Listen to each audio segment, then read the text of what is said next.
Baliknya. Karena kalian penasaran seperti apa reaksi dari teman-teman media ya. Nanti juga akan ada waktu Q&A barengan sama teman-teman media. Tapi sebelumnya mungkin untuk yang pertama kita pengen ngobrol-ngobrol. Di sini sudah hadir barengan sama kita ada Pak Anto. Halo Pak Anto, selamat sore. Sore Mas. Nah, kita pengen nanya dan ngobrol-ngobrol dengan ide ceritanya nih. Bercinta dengan Maut atau The Other Sister. Ini mungkin boleh cerita dari point of view Maxstream sendiri. Gimana akhirnya mantap memutuskan bekerja sama dengan ICI untuk juga merilis Bercinta dengan Maut atau The Other Sister beserta dengan Hitmaker. Silakan Mas Anto. Ya, terima kasih Mas Reza. Selamat siang, sore teman-teman semua. Jadi terima kasih sudah datang. Ini adalah judul series pertama kami co-production bersama dengan ICI dan juga Hitmaker Studios. Jadi kita membawa sebuah cerita yang pasti sangat menarik gitu ya, bergenre misteri gitu ya, dan ini dengan storytelling yang berlapis-lapis. Nanti teman-teman pasti akan dibuat terpukau gitu ya. Tadi udah lihat tadi ya. Dan kenapa kami melakukan ini? Karena kita ingin berkolaborasi. Jadi bersama dengan ICI dan Hitmaker, Telkomsel, Maxstream itu punya masing-masing, kami punya kekuatan. Telkomsel dengan pelanggan lokal gitu yang cukup besar, kemudian ICI sangat kuat di distribusi konten berskala global, kemudian Hitmaker Studio juga banyak bikin konten-konten lokal yang hits, sehingga dengan kolaborasi kami bertiga ini tiga pihak, kami berharap bisa membuat sebuah konten hiburan yang menarik gitu ya untuk para pelanggan di Indonesia, khususnya pelanggan Telkomsel. Gitu. Siap, terima kasih banyak Pak Anto. Kalau melihat dari respon-respon teman-teman media sih, mereka udah gak sabar pengen nunggu episode-episode berikutnya. Udah pengen nonton episode 3 dan 4 dan 5 dan seterusnya ya. Terima kasih banyak Pak Anto. Berikutnya kita pengen ngobrol-ngobrol barengan sama Pak Dinas. Apa kabar Pak Dinas? Kabar baik. Baik ya. Nanti Pak Dinas akan menjawabnya dengan bahasa Inggris atau bahasa Indonesia? Campur-campur. Campur-campur boleh. Kalau bahasa Inggrisnya 100, mic-nya boleh bawa pulang Pak katanya Pak. Bercanda. Pastinya kita pengen tahu sedikit lebih lanjut dari point of view-nya ICI juga. Kita pengen tanya seputar title lokal pertama ICI di Indonesia yang membuat ICI itu yakin untuk rilisan Bercinta dengan Maut ini punya potensi besar untuk penonton Indonesia nih apa Pak? So pertama sekali sebenarnya title ini actually this is a special moment untuk ICI di Indonesia sebab ini series lokal pertama kami di Indonesia, the first of many more to come, but very excited untuk judul pertama ini. Kami yakin dengan jalan cerita ini, dengan series ini ada 3 alasan. So yang pertama the story, of course, ceritanya berani. Ini bukan drama yang biasa. Hopefully those who you've seen episode 1 and 2 and hope you feel the same way. Ada mystery, of course, ada cinta, ada balas dendam, ada rahsia keluarga. So it's a special story and kami yakin that this story will be interesting for penonton Indonesia. Kedua, emosinya tetap lokal. So walaupun genrenya mystery, tetapi konflik-konfliknya, it's konflik keluarga, konflik, relationship conflict, love conflict. Jadi kami we feel that all the conflict memang dekat dengan penonton Indonesia, is relatable. And the third reason is, of course, our partners. Maxstream, thank you so much for being our partner for our first title in Indonesia. Maxstream, of course, memang memahami penonton di Indonesia, having already have a platform for many years. And of course, kami bekerjasama dengan Hitmaker juga. Hitmaker ada track record of making a lot of hits in film, in series. So kami memang percaya dengan Hitmaker's creativity and ability to create a great show. Jadi those are the three reasons why we feel that this story is we're confident, kami yakin ya in the success, hopefully the potential success of this story. Terima kasih banyak Pak Dinas. Jadi clue-nya more to come ya. Boleh tepuk tangan dulu dong. Terima kasih banyak.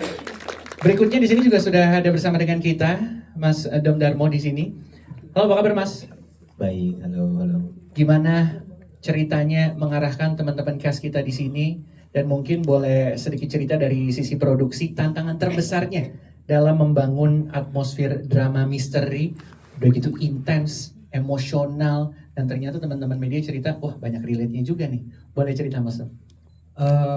Kalau dari cerita ini udah cukup solid ya. Jadi kita dari tim produksi itu lebih ke teknis gimana nyampein emosi ini dengan tepat sesuai dengan karakternya, dari pergerakan kamera, blocking, framing, dan tone warnanya juga gitu. Dibantu dengan pemain yang memang yang menurut saya mereka sudah terbentuk. Jadi memang kita persiapkan sebelum syuting, reading, proses reading dan segala macam memang sudah matang. Jadi begitu di set kita hanya setting dikit aja, sedikit emosi naikin, sedikit emosinya turun, cuma segitu aja, dan kita mainin dengan bahasa visual dengan pergerakan kamera. Nah ada pergerakan kamera ini yang menjadi benang merah dari episode 1 sampai episode 10. Itu sengaja saya bikin biar terasa emosinya lebih dalam lagi. Misalnya di Keluarga Ardana tuh kita bikin itu kamera low angle terus untuk ngambil bahwa dia emang berkuasa, sampai ke pelan-pelan kamera itu nanti akan top angle sampai di episode terakhir. Jadi emosinya akan terasa tuh perubahan karakternya mereka. Nah si Rayanya pun sendiri kalau dari awalnya dia terlihat kecil, nanti berjalan menuju ke episode 10 dia semakin besar. Itu sih, itu sebenarnya menarik kita explore kayak gitu. Oke, jadi akan terus ke build emosinya sampai di episode final yang ada di episode 10 ya? Yes. Siap. Mas Dom, terima kasih banyak. Terima kasih banyak juga untuk Pak Dinas dan juga Pak Anto yang tadi sudah memberikan jawabannya. Berikutnya sekarang kita masuk dan ngobrol-ngobrol barengan sama teman-teman cast kita. Di sini yang pertama aku pengen nanya barengan sama Haiko. Hai Haiko, apa kabar? Hai, baik. Aku mau info aja, jawaban kamu di sini semua nanti nggak akan dimarahin sama Mama, jadi tenang aja. Oke. Mungkin yang aku pengen tanya adalah gimana ceritanya tertarik memerankan Raya, sama gimana nih rasanya memerankan dua karakter sekaligus. Oke. Di sini karakter aku sebagai Raya dan Ana. Jadi ada dua karakter dan perbedaan dari each karakter itu ya. Oke. Kalau Raya itu karakternya dia orangnya tegas, dia orangnya berani. Dia adalah seorang extrovert, dan dia itu kalau ada suatu masalah dia berani untuk maju. Kayak dia kan punya sahabat namanya Pauline. Di saat Pauline punya masalah atau apapun itu konflik yang dialami, pasti Raya yang maju di depan, yang menganggap Pauline sebagai little sisternya. Nah kebalikannya dengan Ana itu orangnya dia pendiam, very reserved, dia nggak banyak ngomong, dia juga kalau ngomongnya pelan, lemah lembut, Betul. gitu. Soft spoken ya. Soft spoken banget, Iya, iya. Terus dia juga she's an introvert, jadi dia agak pemalu juga sih. Oke. Gitu. Jadi kalau sekarang ada sisi Raya atau anaknya nih yang lagi ngobrol? Sebenarnya nggak ada Oh, nggak ada. dua-duanya sih. Nggak ada dua-duanya. Tapi mungkin kalau harus pilih lebih Oke. ke Raya. Oke, siap. Makin ke depannya beberapa episode yang nanti akan kita tonton setelah ini dan setelah dirilis, what can we expect about the character? What you can expect about the character is kalau Ana sudah goodbye. Oke, Ya iya. kan? Kalau dilihat dari trailernya kan Ana udah meninggal kan ceritanya. Itu membuat Raya, perjalanan dendamnya Raya terhadap Oke. keluarga Ardana ini, finding out siapa sebenarnya yang membunuh Ana. Mhm. Dan itu adalah misi dia dari awal episode sampai akhir. Oke, siap. Agak susah ngejawabnya soalnya takut spoiler ya. Takut spoiler, tapi maksudnya inti dari ini sih cuma ngejelasin Oke. lebih dari sisi trailernya juga gitu Oke, yang udah siap. dijelasin. Terima kasih banyak Haiko, boleh tepuk Thank tangan you. dulu dong. Berikutnya sudah ada Maxim di sini. Halo Maxim.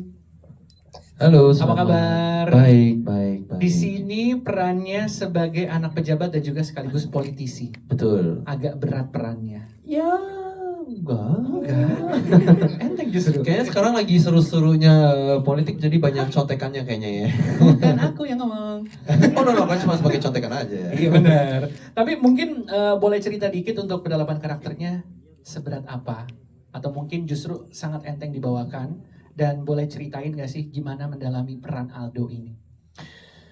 Mungkin sebenarnya Aldo ini on the surface level ya, di surface gitu kayaknya lumayan simple sih. Gak ada double meaning atau apaan, dia tuh bener-bener kayak orangnya memang kayak gitu. Oke. Nanti lama-lama juga kelihatan sedikit ada toxicity-nya. Dari episode 1 udah kelihatan sebenarnya toxicity-nya terhadap Ana gitu ya. Tapi memang lama-kelama kayak memang ada alasan sih kenapa depth-nya tuh udah mulai kelihatan di episode berikutnya gitu, episode ketiga, episode keempat gitu. Tapi itu semua memang tuntutan, banyaknya memang dari tuntutan keluarga, makanya itu yang bikin lapisan karakternya Aldo yang lebih dalam itu dari situ sih. Again, memang banyak spoilernya, aku nggak terlalu bisa omongin. Betul.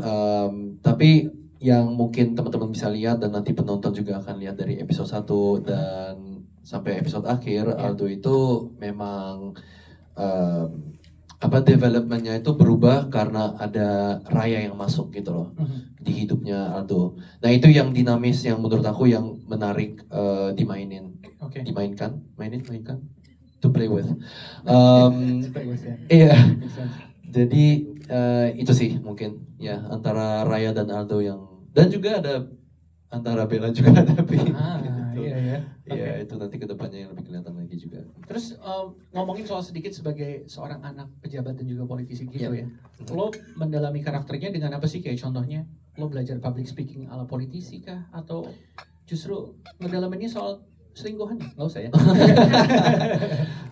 Mungkin kita kan nggak terlalu kasih lihat Aldo sisi dia tuh lebih personal levelnya yang lebih kelihatan kan. Sure. Kalau public speakingnya obviously kita ada di beberapa episode tapi itu sepertinya Oke, nggak usah kalau gitu.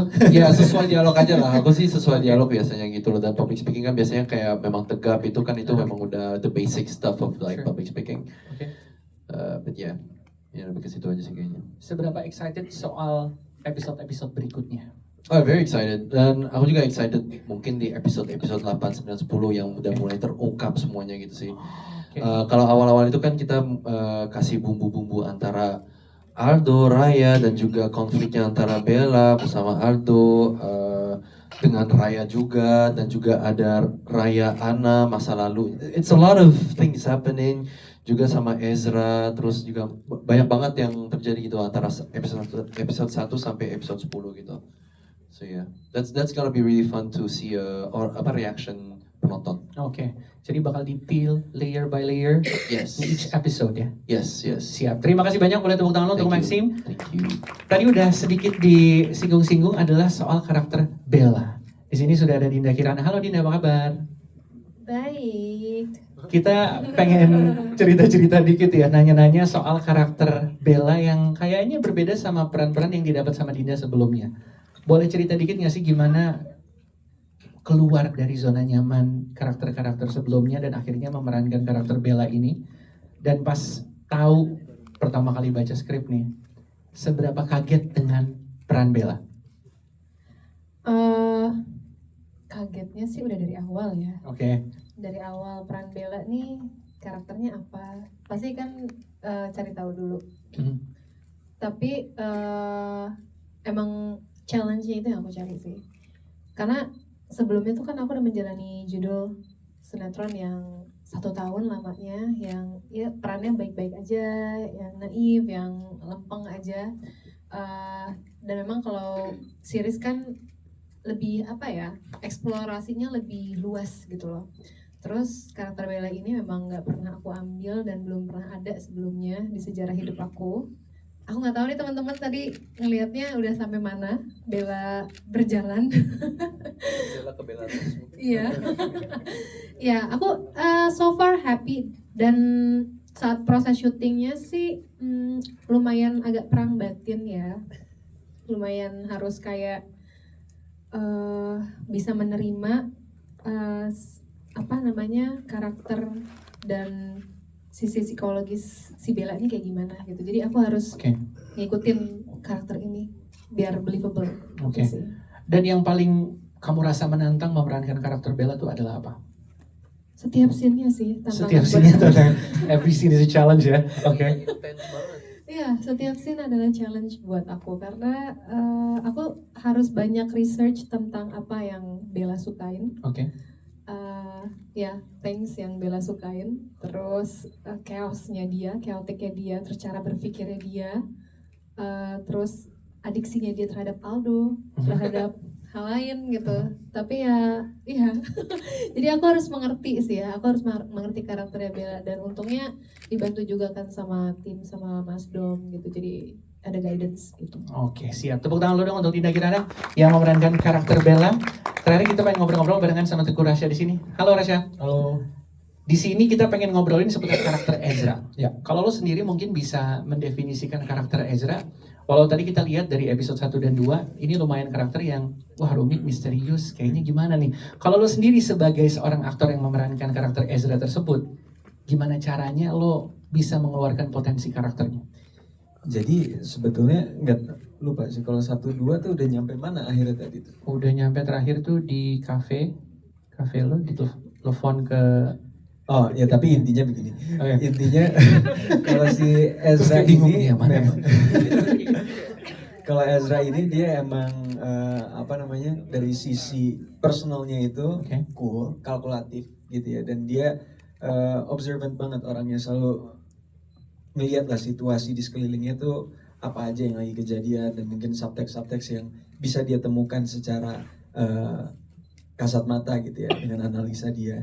Nah, tapi di satu sisi juga karakter Ezra ini emang punya misi besar yang mungkin nanti bisa dilihat berkembangnya ke arah yang mana gitu ya dan kenapa misi tersebut dibentuk olehnya gitu ya.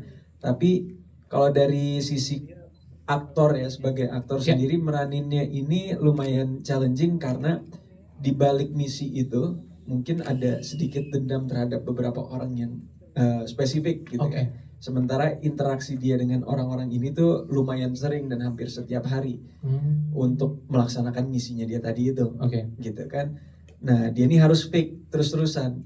Sementara di dalamnya kayak gimana, tapi yang dia pancarkan di luar itu gimana. Dan saat meranin itu harus betul-betul bisa, karena kan kita coba merelate dengan si karakternya kan, Iya. dimana mereka punya apa beban luka masa lalunya gitu kan. Pastinya di saat kita meranin scene-nya juga di saat bertemu dengan orang-orang yang tidak disukai sama karakternya, kadang tuh bocor lah dan lain sebagainya Oke. gitu loh. Apa feeling-feeling aslinya yang ada di dalam si Ezra ini. Tapi ya itu sih yang menjadi salah satu tantangan di luar banyak adegan-adegan fighting sama Maxim, tapi kita bawa santai kemarin, bawa lucu-lucuan juga ya Oke. Max ya. Pokoknya kalau kita itu ketawa aja, Kita tahu. nggak pernah bisa serius. Tapi pas giliran action harus benar serius gitu ya, harus. Ya kalau ada action, Oke. Tapi keceplosan juga kadang. Terus ngomongin soal bangun chemistry barengan sama teman-teman cast yang lain, gimana nih ceritanya?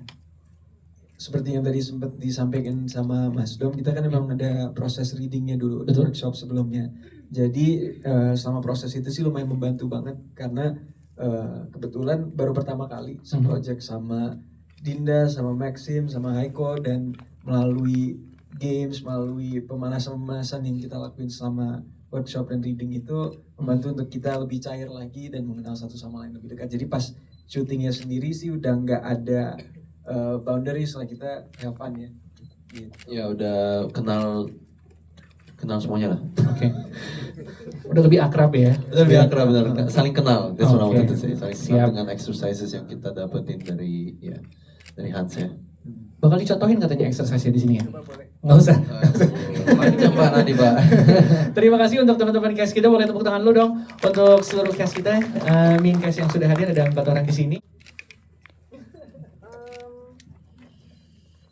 Hai.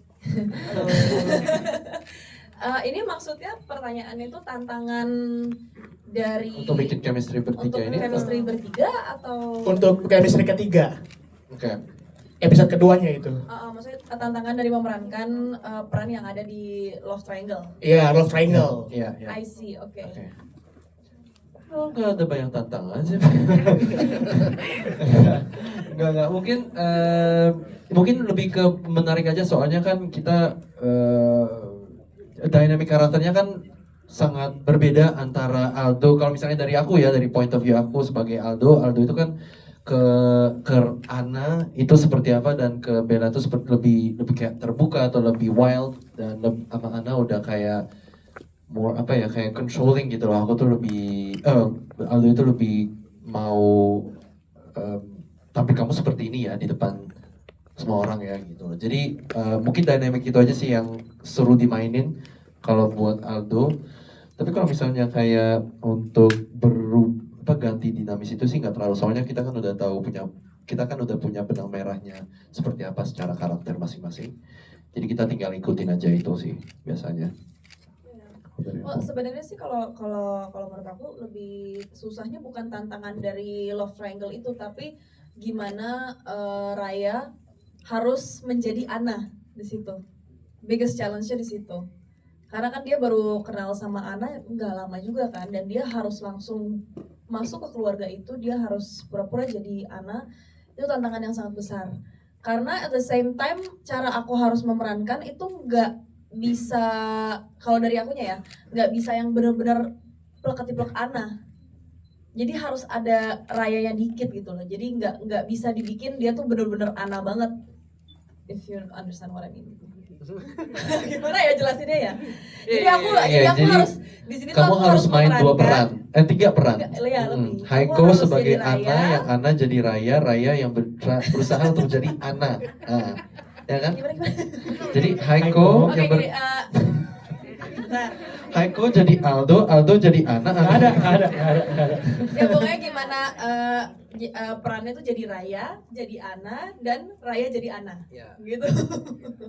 Nanti ditambahkan sama Pak Dines ya. So tadi menambahkan bahwa betul ini adalah bentuk kolaborasi dari Maxstream dengan IG, dan akan ada judul-judul lainnya yang akan kami luncurkan bersama. Jadi kenapa kami memilih berpartner gitu ya? Karena ya di industri yang sangat challenging di masa-masa ini tuh kita memang harus berkolaborasi. Jadi kami melihat kerjasama dengan IG itu saling menguntungkan gitu ya, dan kami bisa membawa warna dan expertise masing-masing tadi, dan dengan banyaknya genre yang ada gitu ya, peluang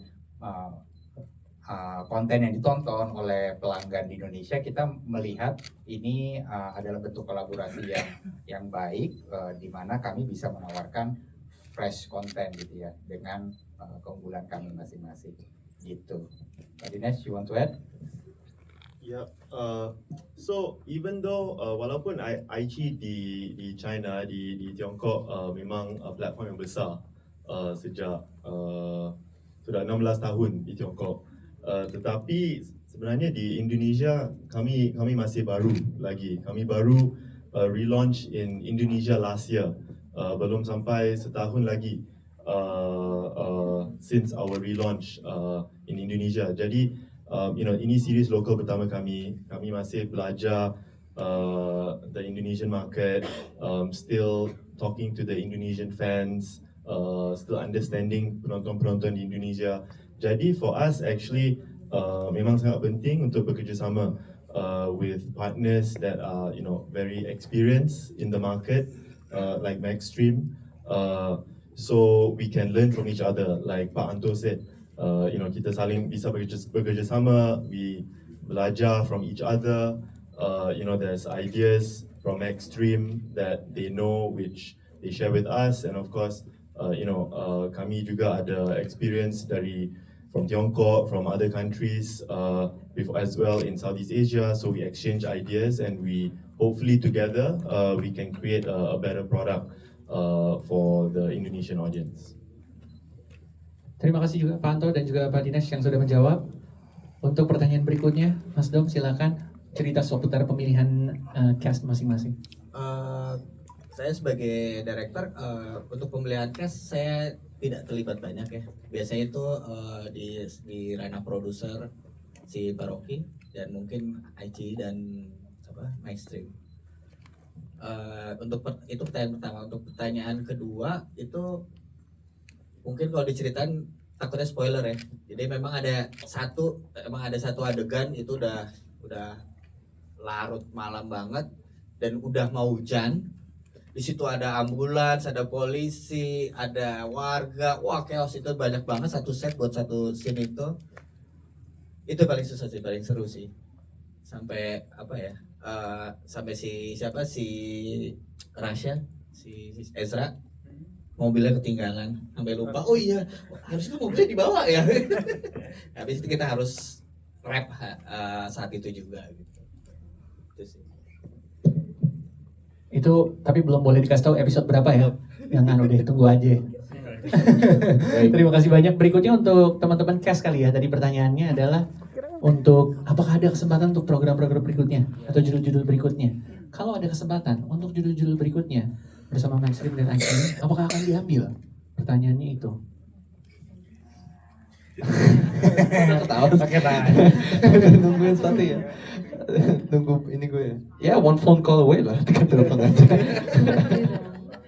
Just let us know. That's it. Itu sebenarnya pertanyaan dan juga pancingan ya, insya Allah ya. Mungkin bisa sekarang Rasya yang punya kembaran ya kan? Oh iya benar. Heeh. Jadi expand the universe ya. Maxim yang jadi stripper, boleh. Wow. Mau dancing, pengen. Oke, siap. Terima kasih. Terima kasih yang baru untuk pertanyaannya. So, jadi first of all, yes, we are known for some of those storylines, tapi kita juga ada storyline yang lain juga, other than the falling in love with the CEO. Tetapi bila kita planning untuk series lokal di Indonesia, we start afresh. Kami tidak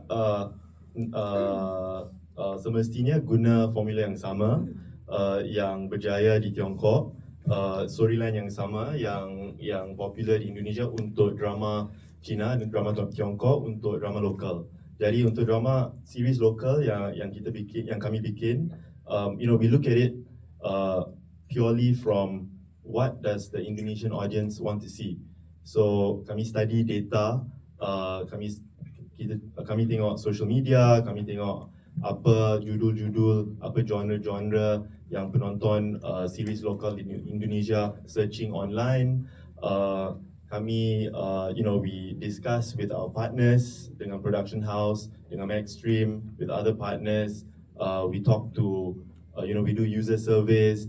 Jadi we do all of this and then kita formulate strategi untuk series lokal kami. Jadi tak semestinya formula yang sama yang berjaya untuk drama Tiongkok will work for local series juga. Jadi of course there's a lot of learnings from the Chinese drama which we can apply. Tapi we look at it purely from what is working in Indonesia, what are the audiences watching, how we can give something different and fresh to the audience, and then of course kalau ada elemen-elemen from drama series Tiongkok yang kami boleh masukkan dalam series lokal, of course we will. But we look at it completely differently for local series. Terima kasih banyak untuk jawabannya. Berikutnya Mas Dok. Kalau itu kan pertanyaan lebih ke treatment ya. Treatment itu memang sudah kita formulakan seperti Pak Dinas tadi juga bilang, untuk menyesuaikan audiens. Jadi kita nggak bisa terlalu jauh dari itu, apa yang mereka mau, apa yang mereka suka, itu aja sih. Oke, siap. Udah terjawab ya, Mbak? Jadi memang sengaja menggunakan lagu di setiap adegan. Jadi ada backsound dramatisasinya gitu ya?